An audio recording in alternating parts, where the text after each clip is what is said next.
En el permanente afán de poner a la creatividad en el centro del desarrollo regional, la comunidad creativa Los Ríos salió una vez más a recorrer el territorio.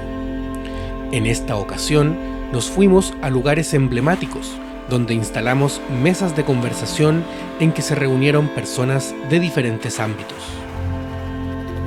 Académicos, autoridades de gobierno, corporaciones privadas, artistas, festivales, gestores y más se sentaron a conversar sobre cómo aprovechar nuestro potencial creativo regional.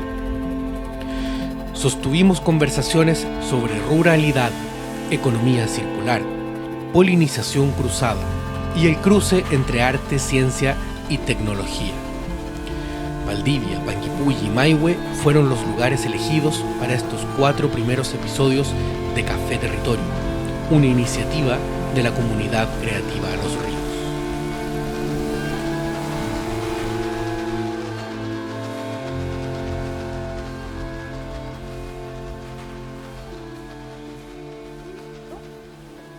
Bueno, les damos la más cordial bienvenida a un nuevo capítulo de Café Territorio y con estos maravillosos invitados, invitadas, aquí en un también maravilloso lugar como es la ex fábrica, ¿ya? Vamos a conocer más detalles con Ani.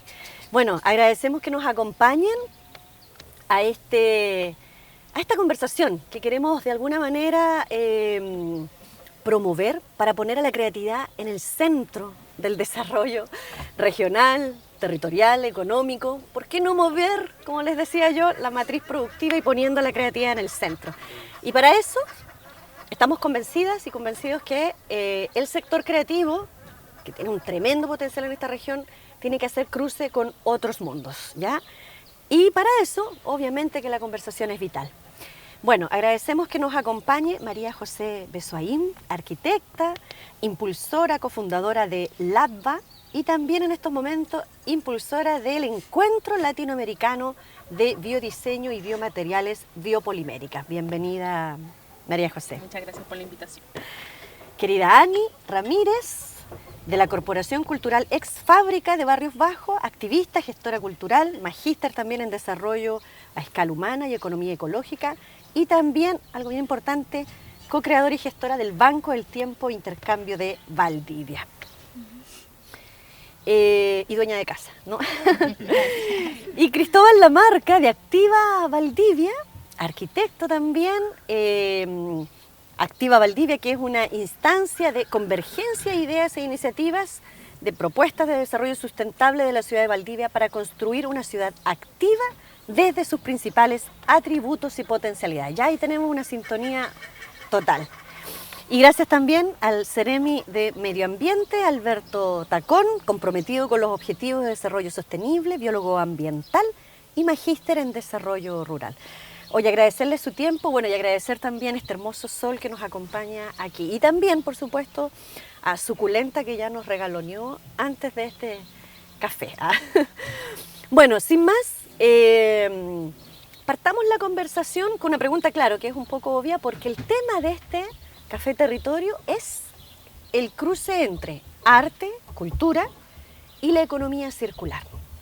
Entonces yo abro la primera pregunta para que ustedes nos compartan qué es la economía circular y cómo ven ese cruce con este mundo de arte y cultura. Alberto. Sí, mira, hay una reflexión que yo llevo tiempo intentando comunicar y es que la economía circular de alguna manera es un oxímoron, en el sentido de que estamos acostumbrados o vivimos sobre una quimera de que pueda existir una economía lineal.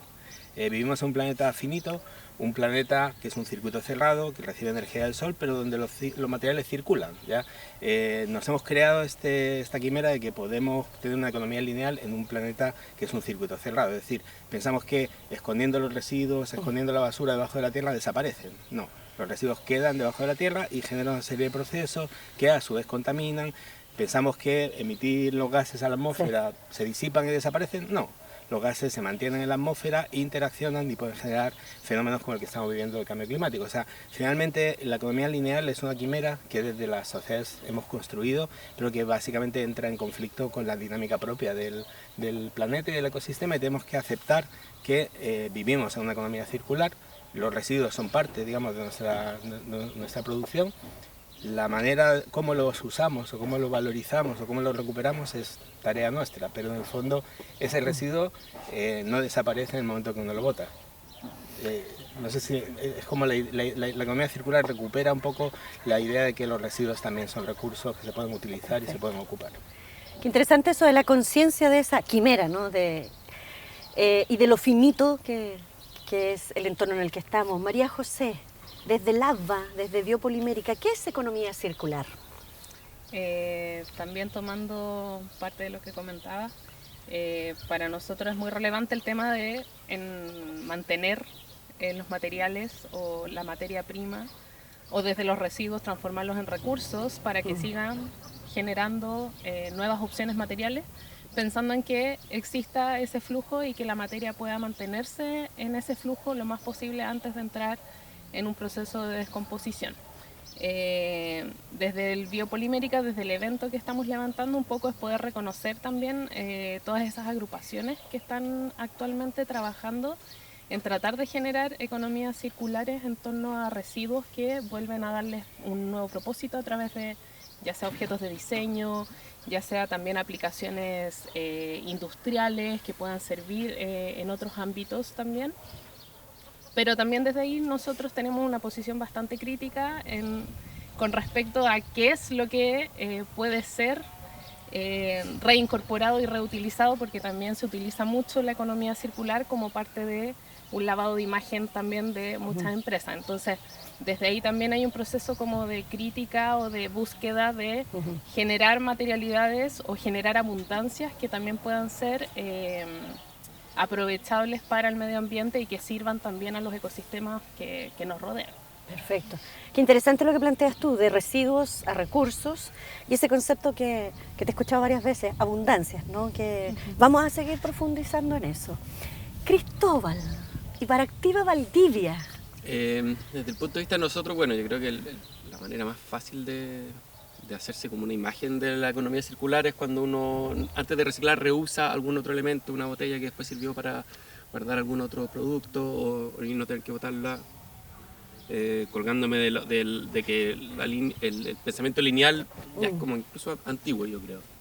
Sin embargo, en Valdivia, sobre todo, que es donde estamos, sigue siendo algo súper presente. A nosotros nos toca, más que con materiales, es con el espacio físico de la ciudad, la parte artificial de la ciudad donde estamos. Y nosotros promovemos que se repiense en el fondo y se retransformen esos mismos espacios. De cierta manera, como darle una vuelta circular también o reciclar los metros cuadrados que tenemos ya construidos y que ya transformamos de lo natural a lo artificial, justamente para no tener que ir a echar mano al espacio natural, que es lo normal en cualquier ciudad. Entonces, nos damos cuenta, y sobre todo los ejercicios que hacemos, que ahora mismo está ocurriendo en el centro, que cada centímetro, cada metro que movemos, igual a la persona le genera, al habitante normal le genera un rechazo de primera instancia, una resistencia al cambio súper fuerte, independiente de que los objetivos estén como que estén monitoreados y validados al fondo con datos, etcétera.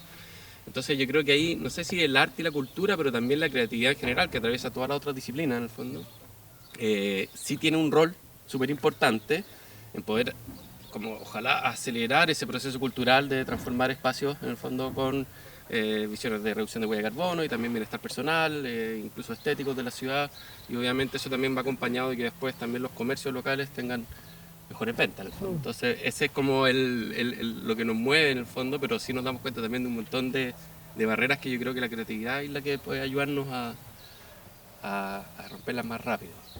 No, y qué interesante, porque además no solo es lo que generamos, sino dónde habitamos o cómo habitamos, así que esa perspectiva también nos parece súper importante. Querida Ani, ¿ya? Y tanto para ti como para la ex fábrica y el trabajo que ustedes están haciendo, ¿cómo lo ven? ¿Cómo lo viven? ¿Cómo lo plantean este tema de la economía circular? Bueno, yo creo que una de las cosas así más visibles, nosotros habitamos lo que es una ruina, con lo cual ya en sí mismo, desde la práctica y la propia materialidad habitada, ya significa dentro del dónde nos movemos, dónde estamos haciendo, una resignificación, y por tanto entramos como dentro de una circularidad, y desde esta visión de lo que significa obviamente la economía circular, además estando como posibilitando las prácticas de artes escénicas dentro de este propio reciclaje. O sea, nosotros acá transformar este microbasural en un espacio habitado dedicado a las artes es ya como en sí como ver esta economía circular puesta en práctica. Y además hemos estado vinculando el accionar con ferias de intercambio no monetario, que han sido una de las aristas y uno de los focos que hemos tenido como Exfábrica también para posibilitar el acceso y la participación a personas que vienen a ser voluntarias en el trabajo que se hace o a hacer prácticas de danza o teatro a través del intercambio no monetario. Entonces como que se ve más desde una visión más práctica. Sí, ¿no? Y comentar algo bien interesante. En el programa Diálogo de Movimiento, en el marco del Plan de la Lectura, que es un proceso de mediación que termina con el encuentro con el autor, justamente se hizo un cierre acá.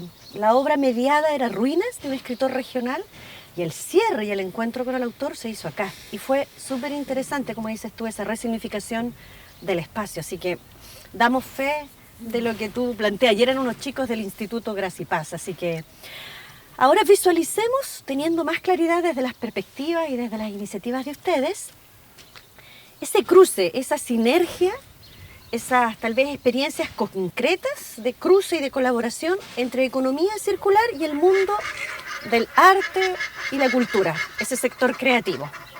¿Qué experiencias podemos conocer? Quiero mirar a María José para que nos cuente casos concretos de esa sinergia. Casos concretos como referentes. Sí, o de alguna manera que ustedes estén trabajando, que conozcan de aquí de la región. A mí se me viene a la cabeza, por ejemplo, los biocerámicos, por ejemplo. ¿Ya? Entiendo. Entiendo dónde va la plata.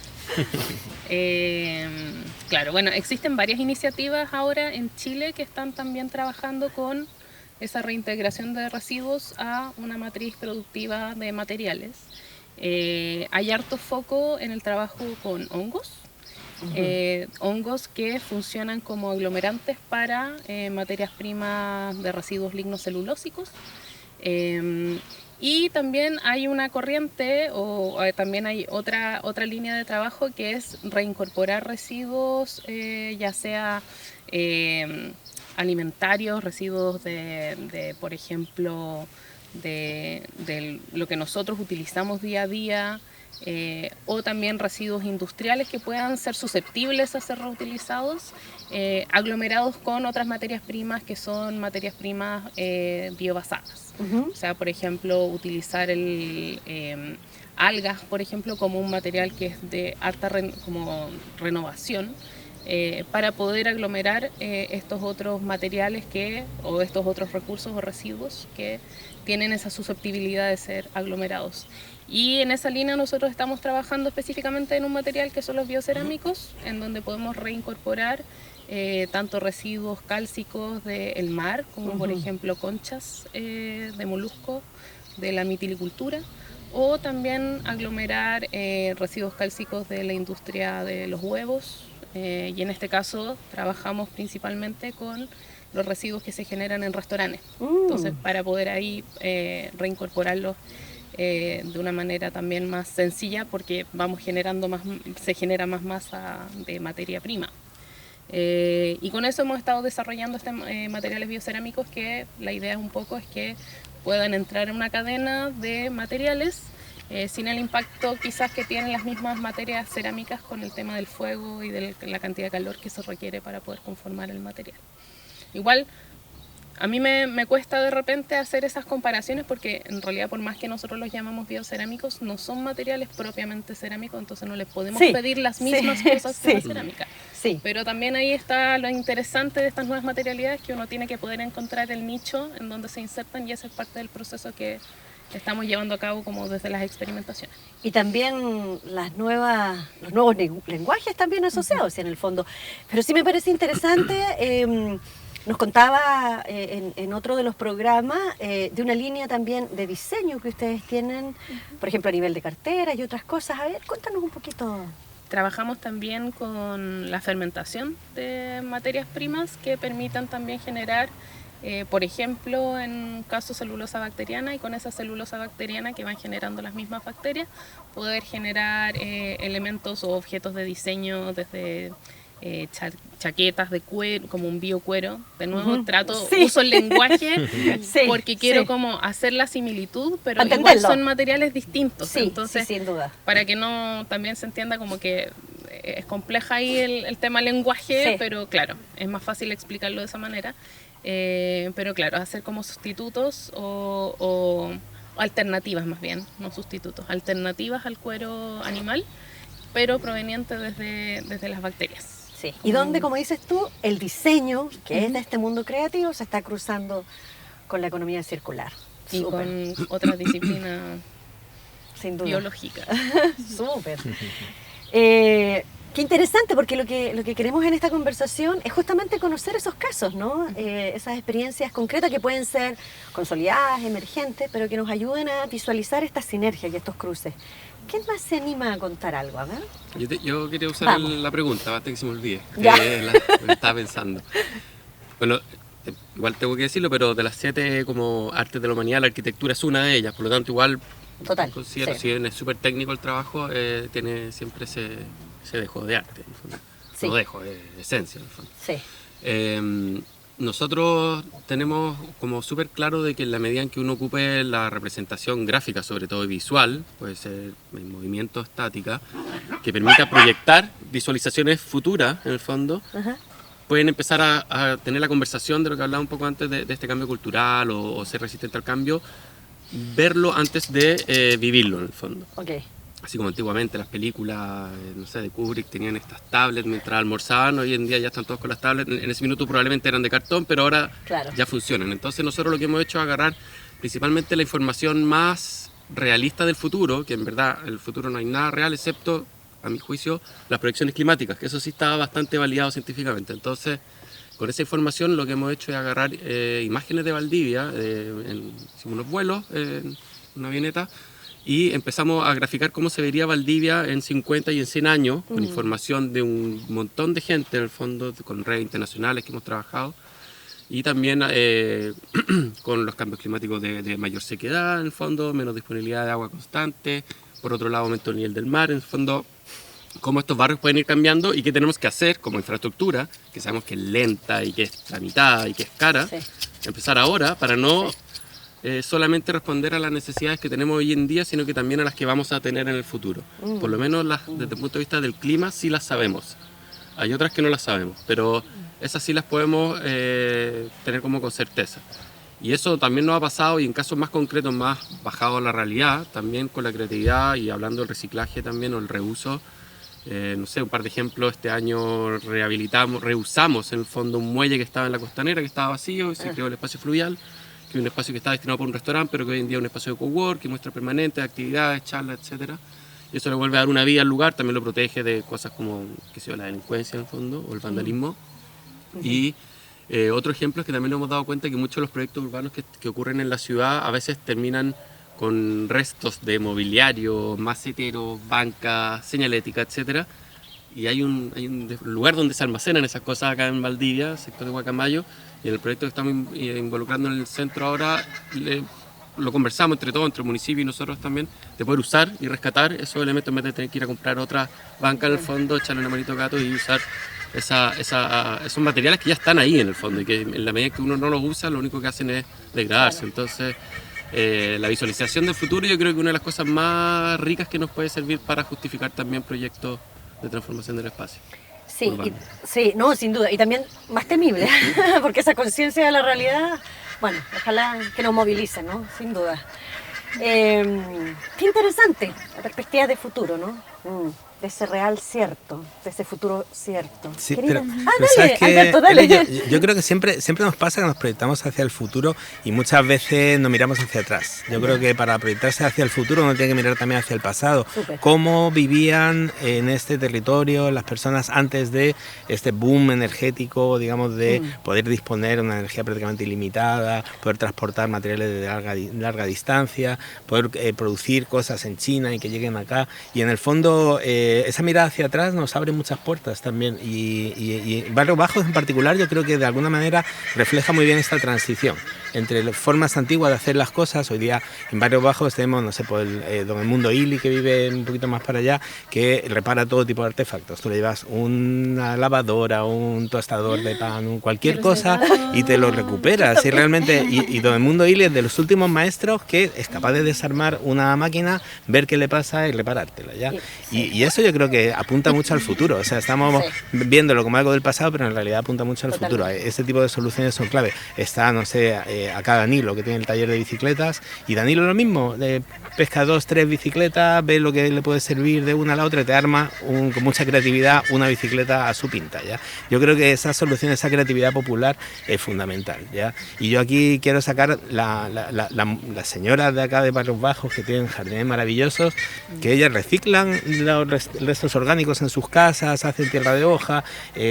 Para ellas no es un residuo, de hecho cada vez que cortan el pasto compiten a ver quién es la primera que llega a llevarse el pasto para hacer tierra de hoja para sus plantas. Y después hoy día va a partir la feria de la Expo Primavera y en la Sabal muchas señoras que tienen pequeños viveros van a vender sus plantas con mucha creatividad, con mucha sensibilidad, recuperando variedades antiguas, tienen un ojo especial para encontrar esa flor que se perdió y recuperarla.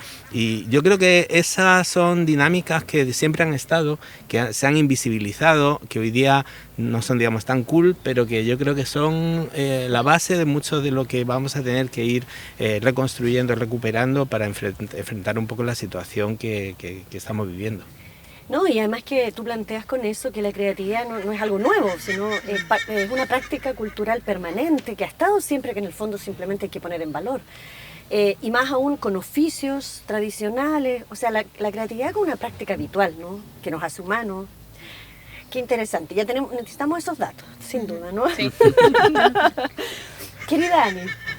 Bueno, o sea, yo estaba pensando todo el rato en el banco de tiempo, que bueno, realmente es una modalidad de intercambio que ha existido siempre, como que somos seres económicos. Entonces, acá en Valdivia surge en 2020, en plena pandemia, como esa reflexión en torno a qué iba a pasar con esa economía, sobre todo del cuidado, pensando en que está como todavía desde esa idea de qué iba a pasar, como estábamos inmersas totalmente en esa situación y se hizo todo un trabajo de llamar a las personas a participar dentro de lo que significaba el intercambio no monetario, también desde el entender que había mucha economía que estaba cayendo y que desde las casas sí se podía seguir sosteniendo como toda una economía basada en el cuidado y que finalmente la forma de hacer redes era conectándonos a través de esos intercambios de oficios, saberes y productos. Lo más desafiante en ese momento fue generar encuentros. Funcionó muy bien porque fue el primer banco de tiempo creado en virtualidad, bajo una modalidad pandémica, y se insertó dentro de toda una red a nivel nacional que era la red de economía reevolucionaria, que buscaba precisamente como reflexionar y encontrarnos en torno a qué es la economía, cómo plantearla y cómo sobre todo ponerla en práctica en una situación donde se hacía ese llamado a cuidarnos como sociedad y reflexionarnos desde esos lugares.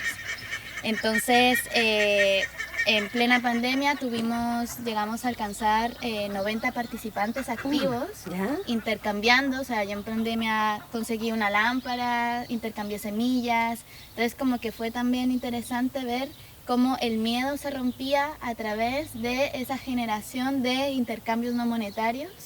Y ya como que volvimos a la presencialidad y eso se rompió harto. Entonces como que hoy día dentro de la Exfábrica tenemos continuamente como una bajada reflexiva a ver cómo eso se podría sustentar, sobre todo por la práctica y la tendencia que tenemos de monetizar todo aquello que hacemos y lo complejo que es darle un valor tiempo-hora a lo que se hace, porque los salarios no están equiparados, las tareas no están equiparadas, no hay como un valor de intercambio homogeneizado y eso en sí es un desafío porque siempre pasa la comparación. Siempre ocurre que no, pero mi trabajo vale más, no, porque yo estudié más y eso nos lleva a también a plantearnos como sociedad desde ir a ese pasado que comentaba Alberto, que es como ya, ¿qué es la economía? ¿En qué se basa? Y desde ahí construyamos qué es lo que significa la circularidad, no solo desde la mirada del reciclar, sino desde la mirada de socialmente, cómo nos involucramos dentro de esta mirada circular y biofísica que es en sí la Tierra, o sea, cómo nos integramos dentro de este sistema biológico. No, y además, digamos, revalorando prácticas que tal vez están más presentes de lo que creemos, pero que obviamente el sistema no... pensando, por ejemplo, en el sector creativo, donde la colaboración, el intercambio, sin duda ha sido pilar para su sustento, ¿no? Entonces, qué interesante, y 90 personas, o sea, un gran alcance. A mí me encantaría acotar algo. Por favor, vamos. Con respecto a eso, creo que también la variable tiempo es algo que se ha deformado a tal nivel que también pasa con las materias primas y pasa también con los materiales en general, que esa variable tiempo no está, es como que ya un poco se armó el sistema para producir algo y es como que se olvidara todo lo que costó el generar ese sistema. Pasa, por ejemplo, con los petroquímicos también, ¿no? O sea, si es que uno le pusiera el valor tiempo a las cosas, el petróleo realmente sería una de las cosas más caras del mundo, porque también siempre nos preguntan como ¿cuánto se demora en hacer ese material? Y si uno dice un mes, ya es como, uy, mucho. Cuando tú tienes de repente líneas de producción o de materias primas que demoran... Claro. Entonces creo que ahí también, como conectando con el tema de la pandemia, también creo que en el momento de la pandemia me dio la impresión que tuvimos una suerte de chequeo de la realidad del tiempo y de cuánto se puede estirar ese tiempo y también cuánto se puede como achicar y cómo se puede valorizar. No, y también mirado para adelante. Yo siempre les comento a mis colegas, bueno, yo mido lo que me queda, positivamente por favor, en veranos, ¿ya? Y una vez se lo comenté en una conversación a unos colegas y le digo, oye, ya a mí me quedan, no sé, unos 20 veranos, y fue como un golpe de realidad. Y yo lo hago positivamente para valorar cada instante, digamos. Pero ese golpe de realidad, me vas a creer que fue muy valioso y necesario. Uno toma conciencia. Yo creo que es fundamental hacer ese ejercicio de poder buscar elementos que nos permitan dimensionar aspectos tan importantes como la vida, como la energía. Por ejemplo, yo hace poco descubrí que la tasa metabólica de un ser humano, es decir, de una persona que hace una actividad normal, ya es equivalente a 100 watts. Es decir, es lo que consume una ampolleta de las antiguas de 100 watts. Esa es la potencia que tiene el ser humano. Y con 100 watts tenemos sensores visuales, auditivos, imagínate un computador de 100 watts que tenga todos los dispositivos que tiene el ser humano y una inteligencia natural, ni siquiera artificial. Ahora, si algo falla, se encarece el sistema infinitamente. Pero ahí te das cuenta como de alguna manera vivimos en una burbuja, estamos como subsidiados con esta locura del petróleo, donde en el fondo mover un auto de 1.500 kilos por la ciudad implica la energía de 160 personas, esclavos que estuvieran empujando esa 1.500 kilos de chatarra para desplazar a una persona. ¿Ya? Entonces, cuando uno va en bicicleta y va tan liviano, te das cuenta que con 100 watts puedes hacer lo mismo. O sea, realmente podemos hacer muchas cosas con mucha menos energía de la que ocupamos. Y ese es un poco, quizá el kit, es como lo que tenemos que lograr. Esa es como la piedra filosofal de lograr esta transición para mantener la calidad de vida y las cosas que hacemos con la décima, la centésima parte de la energía que ocupamos actualmente. Porque realmente el cuello de botella que vamos a enfrentar en los próximos años es energético, es básicamente energético. Y desde ese punto de vista, cualquier acción para reducir, ser más eficiente, hacer lo mismo con menos, ocupar más veces para que la vida útil dure más, recuperar lo que ya no se usa para otro uso que pueda ser útil, yo creo que es súper importante. Hace poco estuve en una charla que me encantó, ya se están proyectando, hay un centro de investigación en energía solar, qué hacer con los paneles en desuso, en el fondo, porque las centrales igual tienen una vida útil, y me decía, mira, el problema es que las centrales eléctricas fotovoltaicas requieren una eficiencia muy alta, pero cuando un panel de una central fotovoltaica queda en desuso, puede servir para una bomba, para bombear agua de riego de un pozo, o puede servir para una vivienda, o puede servir para un montón de usos que no requieren tanta eficiencia. O sea, tenemos que empezar ya a ponernos ya delante un poco de este desafío de cómo lograr mantener los sistemas de vida que tenemos ahora con la mínima cantidad de energía posible. Bueno, la creatividad es infinita. Yo no me gasto o no nos gastamos si somos creativos o creativas. Entonces la pregunta es, con todos los desafíos que ustedes han planteado en términos de economía circular, ¿cómo esa creatividad pudiera contribuir a este desafío de la economía circular? No sé qué pensar. Es como una pregunta súper importante, pero hay una cuestión que es casi eslogan ya, pero que la creatividad se aparece o se fortalece en la medida que haya escasez, en el fondo. Siempre por lo menos en la escuela de arquitectura planteaban de que la falta de recursos, la falta de... Sí, te genera, te prende la ampolleta en el fondo, y que con 2 palos que uno los ve como tirados, después alguien inventa una fogata en el fondo. Entonces eso yo creo que hay que llevarlo a todos los ámbitos de la economía, porque también volviendo a lo que nos toca a nosotros, que es como meternos en el espacio público, incluso a veces administrativamente es muy difícil y uno requiere de abogados, de estudios especiales, y ahí también hay una creatividad en cómo tal vez, no digo vulnerar el sistema, sino que al revés, buscarle como su oportunidad en el fondo.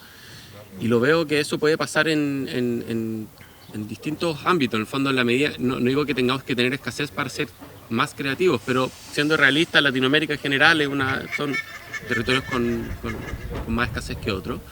Entonces es importante que también las cosas que hagamos sean como debajo, así como una persona con 100 watts o kilowatts puede moverse, también tenemos que hacerlo con las cosas que hagamos. Y ahí también un llamado como volviendo al arte, no solo a la creatividad, sino que el arte, yo creo, acá en Los Ríos también, las artes tradicionales como pintura, escultura, no sé, las que son así como desde el punto de vista más de la estética, también creo yo que tienen que ser creativas para que sean parte de la economía, en el fondo. Cosa que no solo dependa, por ejemplo, de un financiamiento público para poder hacer la obra, sino que también tenga como un rol y que sea un arte lo más práctico posible, porque también tenemos un montón de problemas que solucionar. Entonces, súper bueno que estén los fondos públicos para apoyar y partir, pero creo que el objetivo de un artista, yo no me considero artista, pero debería ser no solo depender de los fondos públicos, en el fondo, que significa que la creatividad está siendo subsidiada nomás, no tiene un valor en sí misma. Y ahí, no sé, pues tremenda pega para los artistas que tienen que ganarse la vida con eso, el tiempo y la plata. Sí. En el fondo. Pero quiero rescatar algo que dijiste al comienzo, que es esa creatividad en los procesos administrativos, innovación pública en el fondo. Sí. ¿Ya? No se llama creatividad, se llama innovación, y creo que ahí hay un desafío súper importante, cómo se simplifican, cómo se hacen más eficientes, más eficaces, más efectivos, las famosas 3E, ¿no? Tremendo desafío ahí de cómo incorporar la creatividad / innovación en ese mundo. Bueno. Vamos, Ani. No, o sea, como que a mí se me venía mucho a la mente el volver a las manos. Ya. Como que esa idea de conectarnos con los oficios, yo creo que es fundamental, porque estamos muy en esta posmodernidad, así como muy mental. Y es real que hemos perdido como la capacidad de nosotras poner como al servicio de la creatividad nuestras manos. O sea, uno puede crear, inventar mentalmente hoy día, pero que tengamos solo un señor que sabe reparar muchos electrodomésticos es un desafío gigante para la institución, porque en las escuelas debería haber oficios, como que deberíamos volver como a ese momento en el que todas las personas sabían hacer algo, donde a la gente no le daba miedo desbaratar la licuadora para arreglarla y ya está, como que las manos se nos están perdiendo de la visión y a mí me pasa, como que todavía sí estudié ciencias ambientales, que economía, que tal, y mi abuela siempre me dijo, hay que aprender un oficio, y todavía no tengo ningún oficio, y es como, bueno, todavía tengo tiempo, pero tengo que descubrirlo y ver con qué me enamoro para efectivamente poner en práctica eso de la creatividad y con las manos así disponibles para hacerlo. Bueno, hay una experiencia bien interesante en la Araucanía. Una universidad abrió la carrera de oficios creativos y fue un éxito. Se generó un tremendo interés por parte de jóvenes, ¿ya? Así que yo creo que también no solo está la necesidad, también hay un gran interés por esas otras carreras, por decirlo de alguna manera, tan valiosas, ¿no?, como las tradicionales. Súper, los oficios creativos. María José. No, que quería también, aprovechando de hacer el contrapunto con el tema de la escasez, un poco de esta Latinoamérica muy precarizada y también como sumida en esta escasez que también te permite generar o un poco tensionar esa creatividad para hacer mucho con poco. Como que para nosotros también hay un contrapunto entre la escasez que tenemos, la aparente escasez versus la abundancia de otros recursos que tenemos acá en Latinoamérica que nosotros no estamos aprovechando, que son recursos que nosotros mismos estamos generando en nuestro día a día. Y claro, como que esa escasez también se da en la medida en que miramos otras formas de vivir, o aspiramos a otras formas de vivir en vez de quizás entender una forma propia de habitar un territorio. También conectando un poco con ese quizás volver atrás, como que igual es un tema de identidad, como de buscar esa identidad un poco, porque también cuando se quiebran todas esas cuando tú quiebras estas cadenas globales, finalmente lo que te quedan son los dos palos que tienes aquí tirados, y esos dos palos que antes no tenían ninguna importancia o que eran residuos pasan a ser algo muy importante. Con lo cual vas a tener que construir algo porque ya no tienes acceso a esa globalización. Y creo que un poco el tema COVID, pandemia y lo que se viene ahora con la crisis climática va un poco terminar rompiendo de a poquitito esas cadenas y nos va a enfrentar a nosotros a como, bueno, ¿y qué hacemos con lo que tenemos acá? Y como, esto era valioso y antes yo no lo veía como valioso, o esto está en abundancia, como lo reincorporo para que también sirva para poder construir un entorno también más... María José, nómbrame abundancia. Yo sé, pero nómbranos abundancias para hacer evidente lo evidente, digamos. Ya, así desde... Por ejemplo, tenemos abundancia en residuos lignocelulósicos, tanto de la agroindustria como del mismo ciclo de vida de la naturaleza que tenemos a nuestro alrededor. Temas productivos, y desde ahí hay una gran masa de materia prima que queda disponible, que uno puede optar por que se degrade y que vuelva a un ciclo de carbono normal, o poder mantenerla en el tiempo a través de la construcción de ciertas materialidades que permitan también servir y alargar esa vida útil de esa materia prima.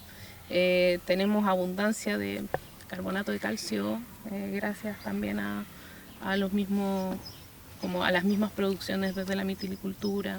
Entonces, claro, uno quizás lo ve todo en escaso, pero cuando cambia el foco a reconocer otras materias primas, uno se da cuenta que hay una abundancia y como que la naturaleza un poco funciona en esa abundancia que es inofensiva.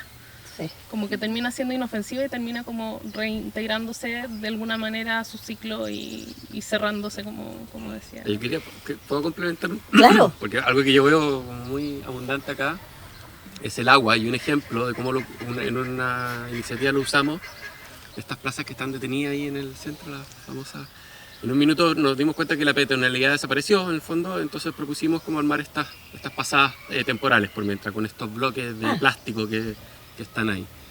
Y uno de los problemas era cómo lo llenábamos con tierra, porque esos solo se caen con el viento. Entonces ahí les dijimos, y yo creo que fue algo creativo en el fondo, decir, oye, saquemos agua del río y le echamos agua a los baldes esto, Claro. en el fondo. Y eso fue un tremendo ahorro de tiempo, de energía, de transporte de camiones, que después la tierra que íbamos a hacer con ella.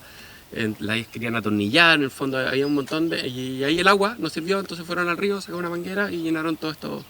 Jersey, que se llaman con agua, entonces tenemos mucha agua para construir cosas. No, y además el pensamiento divergente, que es la base de la creatividad, pues estábamos todos pensando en arena y también yo pondría otro ejemplo, somos somos una región cervecera y eso genera toneladas de residuos y de bagazo, ¿ya? Y ahí, claro, esa abundancia, obviamente, y sabemos que están haciendo muchas iniciativas, pero ahí hay una abundancia que en el fondo hay que transformarla de residuo a recurso, ¿no?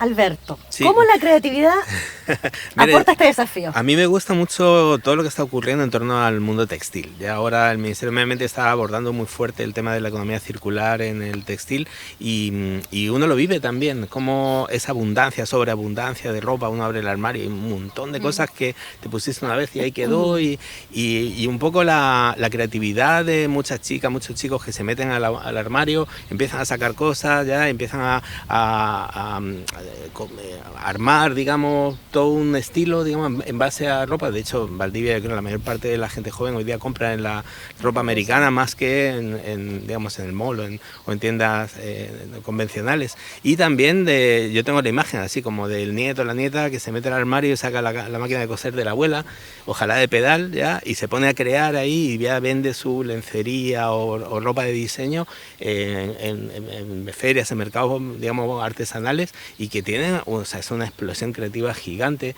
en un recurso que es súper abundante, que es ropa vieja, digamos, y dándole no solo una segunda vida, sino un segundo estilo, digamos. Yo creo que vamos un poco para allá, un poco a trabajar con esa creatividad para reinventar lo que ya tenemos, usarlo de otra manera, sacarle más provecho y sentirlo, además, como desde esa lógica de un satisfactor que satisface muchas cosas, no solamente vestirse porque necesitas abrigarte, es también tener un estilo, una identidad y mostrar también una creatividad que de alguna manera satisface muchas necesidades de las personas.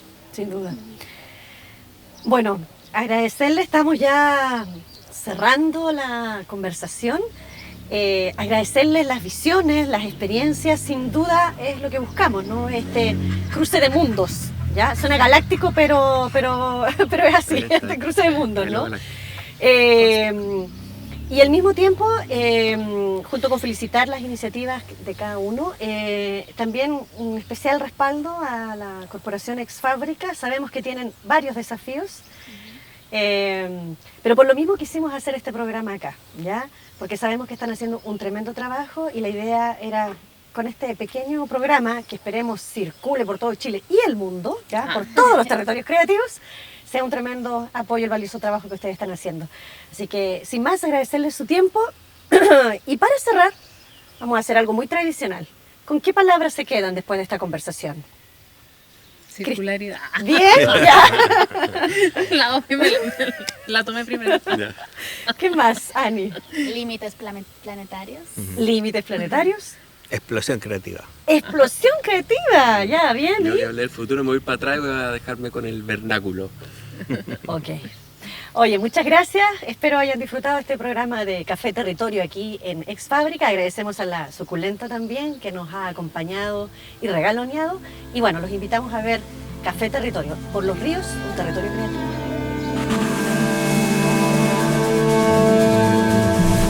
Encuentra Café Territorio en las redes sociales de la comunidad creativa Los Ríos.